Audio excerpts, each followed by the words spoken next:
Hello mga kaibigan, maligayang pagdating sa aking channel. Ngayon ay magbabahagi ako ng bagong video para sa iyo. May dumating na bagong video tungkol kay sila Turkoglu at Halil Ibrahim Ceyhan. Una sa lahat, bago tayo pumunta sa aming video, huwag kalimutang mag-subscribe sa aking channel. Suportahan kami at ibahagi ang aking video sa aking channel. Salamat sa lahat ng iyong suporta. Ang desisyon ni Solo Turkoglu na ibigay ang kanyang damit pangkasal ay may malalim na simbolikong kahulugan.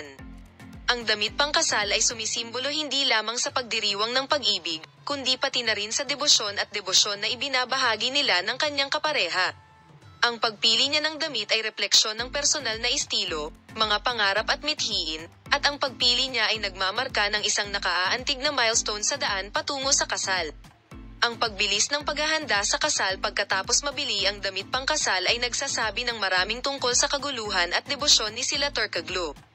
Ang aypoypo ng mga kaayusan na karaniwang kasama sa pagpaplano ng kasal ay binibigyang diin ng isang pangako na matupad ang mga pangarap sa pamamagitan ng paggawa ng bawat detalye ng espesyal na araw bilang isang mahalagang alaala. Ang desisyon ni Turkoglu na pabilisin ang paghahanda sa kasal ay makaakit sa puso at imahinasyon ng kanyang mga tagahanga.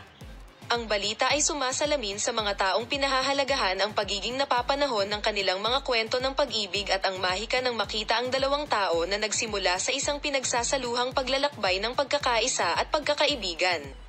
Salamat sa lahat sa panonood ng aming video. Sana ay makita ka sa mga bagong video. Paul M.